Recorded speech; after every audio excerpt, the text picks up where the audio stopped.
Daily bread church వారి Bible facts. ప్రస్తుత ప్రపంచంలో సుమారు 800 కోట్ల పైన జనాభా ఉన్నారు అంటే దీనికి గల కారణం మొట్టమొదటి మానవుడైన ఆదామే. మనమందరం మొదటి మానవుడైన ఆదాము నుంచి వచ్చిన సంతతి వారమే. అటువంటి ఆదామును దేవుడు మొదట సృజించినప్పుడు ఏదెను తోట మధ్యలో జీవవృక్షమును మంచి చెడ్డల తెలివినిచ్చు వృక్షములను దేవుడు నేల నుండి మొలిపించాడు. అయితే దేవుడు ఆదాముకు ఒక ఆజ్ఞ ఇచ్చాడు. అది ఏమిటంటే ఆదికాండము 2వ అధ్యాయము 17వ వచనం.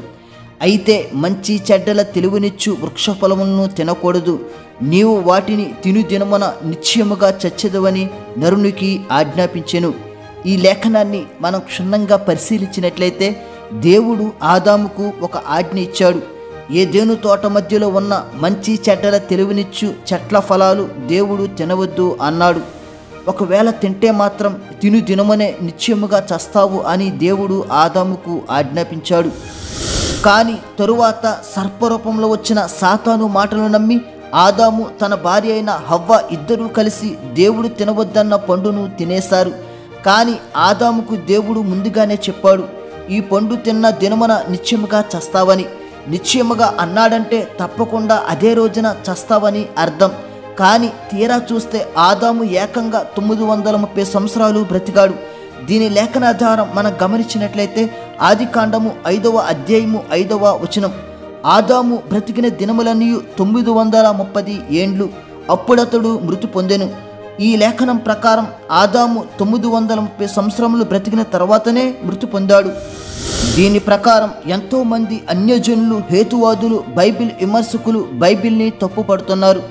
మీ దేవుడు పలికిన మాటలో నిజాయితీ లేదు, బైబిల్ మొత్తం అసత్యాలతో నిండి ఉన్నదని బైబిల్ విమర్శకులు హేళన చేస్తున్నారు.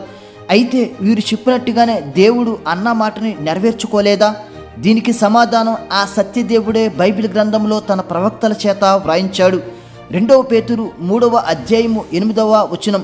ప్రియులారా, ఒక సంగతి మర్చిపోకుడి, ఏమనగా ప్రభు దృష్టికి ఒక దినము 1000 సంవత్సరముల వలెను, 1000 సంవత్సరములు ఒక దినం వలెను ఉన్నవి. ఈ లేఖనం ప్రకారం దేవుని దృష్టిలో ఒక దినము 1000 సంవత్సరాలతో సమానం. అలాగే 1000 సంవత్సరములు ఒక దినముతో సమానం.